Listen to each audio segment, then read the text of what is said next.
Hi, my name's Hunter Ellis, and I'll be discussing Chapter 3, Employee Relations. The first category in Chapter 3 is a dangerous attitude. A dangerous attitude would be viewing an employee as a cost to the company or to your firm rather than a beneficial aspect or rather than something productive. With this dangerous attitude, sometimes people try to downsize their employee relations or downsize how many employees they have to produce more money or create a bigger profit margin. An example of this would be foreign competition. That would be exporting jobs to countries where labor is cheaper so that you can sell the product for more and have less invested into the product. Another example would be automation. That's where the computer replaces an employee for an assembly line or maybe information gathering.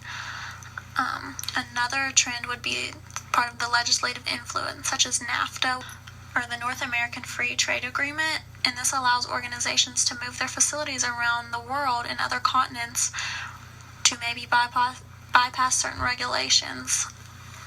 And many of these regulations would be employee benefit regulations.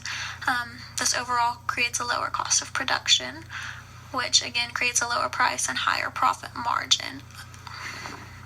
A more in-depth example of this would be maybe sending a assembly line or a clothing factory to another country for them to produce the clothes, and maybe they don't have as many regulations on labor, so they have what are known as sweatshops or very poor labor industries with children working or people who can work longer hours with lower pay, therefore saving more money. And in the eyes of some people, this is how you save money, but in the eyes of a PR practitioner, that's not how you save money. That's where we move on to benefits of employee participation. For employee participation, you want to have a good relationship between the employer and the employee. A mutually satisfactory relationship between the employer and employee can cultivate a more successful business. The chapter lists 3 reasons why. One is because there's more mind power. When employees feel that they're valued, they can contribute wholeheartedly to the company or to their task or to their job, and maybe even contribute bigger things than they're supposed to, like better ideas or ways to improve the company. The second reason is for customer service. Customer service is better when employees are happier. If they're not frustrated with their job or if they're having a good day and feel valued, they're going to be able to make the customer feel better. If you're not happy in your environment, how can you make somebody else that you're serving happy? The third reason is because when there are good relations, communication becomes more clear. And the reason you want clear communication is so that your company can have one concise message sent out. You don't want just the employer to know this message and send it out. You want all the employees to reinforce that message and be unified in what they're telling the customers or clients. We then move on to the public relations role, which helps make the message clear and provides a channel of communication between the employers and the employee groups. The role that they have should be on all aspects of the job from the start to the finish. For the start, they can begin with recruiting programs or help wanted advertising, and then once they have that message out there, when they have new employees, they can do orientation session, tours, and hand out kits of info. This makes the transition into the job easier and overall creates a better employee for the company. Then you can do on-the-job working conditions. This is stuff like bulletin boards, feedback systems, meetings, surveys, complaint sessions, and anything that's going to help the employees voice their opinion, as well as help you voice your opinion on what they're doing correct or incorrect. The next step would be rewards and recognition. For rewards and recognition, you want to create award programs or implement a way to get your employees to participate, possibly give them wage increases, bonuses, or promotions, anything that's going to promote them to do better, some way to give them an incentive to become successful, not just for the company, but in some way they have to feel rewarded themselves. Another part of the public relations role would be in the case of work stoppage or termination. That could be news about benefits for retirees, or that could be a process of laying people off and informing them of what's going on and how it's happening and why it's happening to them. A good example for this one would be something that Jay Toller told me in my 330 class. She was an intern for a company, I believe, once, and as the PR, after only being there for a short period of time, she was informed that she had to be the one to tell almost 200 people that they were being laid off. So that was part of her role as the communicator, was to inform these people that they were being laid off and why. And although that's not the most positive aspect of the job, that was a way to ensure that people knew what was going on and they were well informed. Next in the book is Rules of Effective Employee Relations. There are 5 rules. The first is that the employee must be told first. The second is to tell the bad news along with the good. The third is to ensure timeliness. The fourth is that employees must be informed on subjects they consider important. And finally, use the media that employees trust. For the first part, employees must be told first. It's best to have a direct relationship with the employee to the employer. They should be the ones speaking directly to them. The relationship could become very jeopardized if the employees are hearing things from outside sources rather than from their boss or from the employer. And practically, external sources cannot do as complete of a job of informing employees as the actual employer themselves. So employees always must be told first by their employer. Next is telling the bad news along with the good. When you're only telling the good news, your message loses credibility, and then it also becomes suspicious. Employees will then begin to look to other sources such as news, unions, rumors for a more balanced, objective, and understanding of what's going on. But revealing good and bad news both can create credibility and build trust between the employer and employee.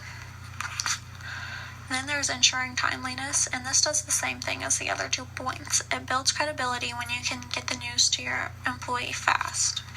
It builds trust when you are the first person to tell them something. When there's hesitation, they begin looking for other answers in other places. Delay is the cause of most rumors, and once the rumors start, they're difficult to end. Number 4 is that employees must be informed on subjects they consider important. Sometimes these can be very different from what the management thinks is important. 5th and finally, you should use the media that employees trust. The most practical and trusted media is face-to-face information. Even with the advance of technology and emails, employees are still preferring face-to-face interaction from their immediate supervisor. There's a list of interactions in the order they prefer. The first thing would be information stemming from their immediate supervisor. Following that would be small group meetings, then top executives, then a large group meeting. Everything after that are things that really aren't face-to-face or personal interactions. Things such as employee handbook and other booklets, bulletin boards, maybe annual reports, but the last thing on the list would be finding out from mass media or from the grapevine, which would be rumors or other people outside of the company. The next step is kind of reinforcing everything we just talked about. The headline is Frontline Supervisors as the Key Communicators. This means that the source the employees want to receive information from the most would be their frontline supervisors. That can mean their immediate boss, their manager. Typically, this is the person they're seeing face-to-face every day, the person who's in charge of them on scene. Frontline supervisors are trusted, and that makes them more believable to the employees. The communication process that passes information from top management down to employees through their immediate supervisors is usually called cascading meetings. Cascading meetings involve providing resources and training for the frontline supervisors so that they can relay the information and give direct reports. It also involves giving supervisors advance notice and in-depth and meaningful information that they can share with their employees.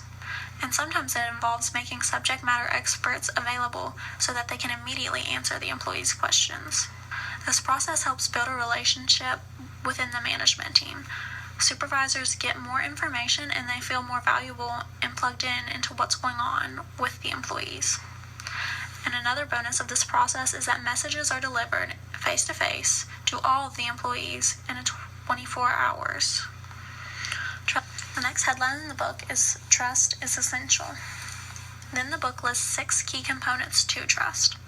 The first one is openness. The second one is shared values. The third, consistency of words and actions. The fourth, appreciation. The fifth, feedback. And 6, autonomy. In the first one, openness, it goes back to what I stated earlier, that employees need to be open and share both the good and bad news with their employees. This isn't just telling them what to do or what's going on, it's telling them why and giving them all the information that you can. The second one, shared values, is needing to share a vision within the company.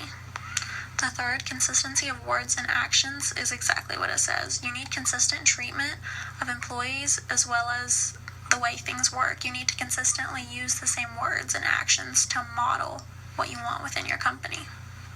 The fourth is appreciation, and that's just when management needs to show their appreciation for their employees and for their commitment to the organization or company. The fifth is feedback. An employee's input must be considered, and they need to be able to speak their mind. And when they do, they need feedback from their employer on what their thoughts are or how they think they're doing.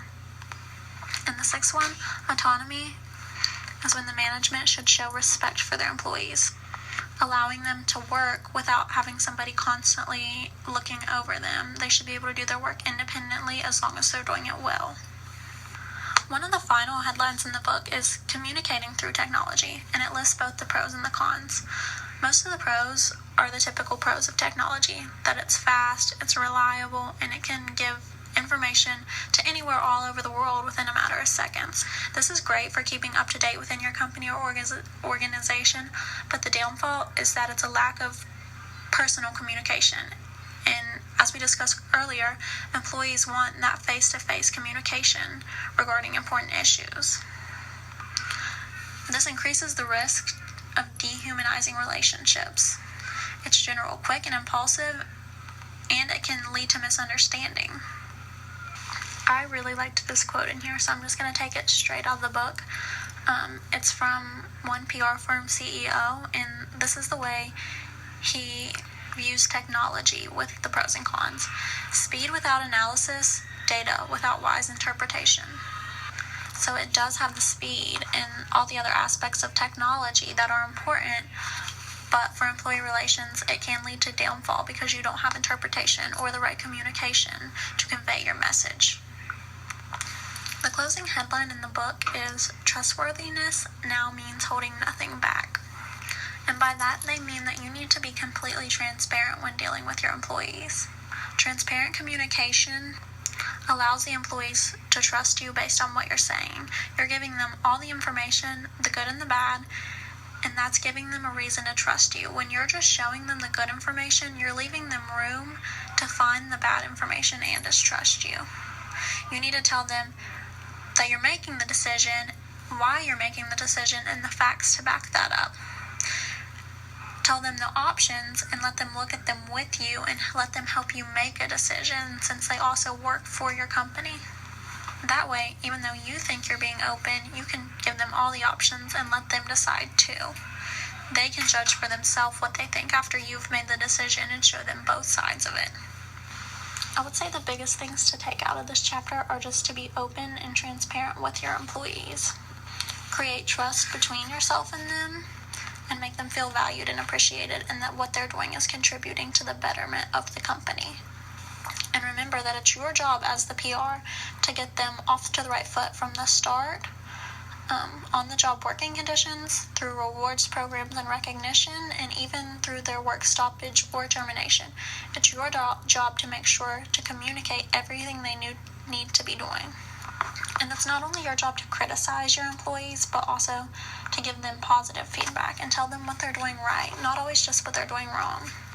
This is going to create better customer service, better product creation, and just overall, no matter what your company is, having happy employees are going to create success for your company.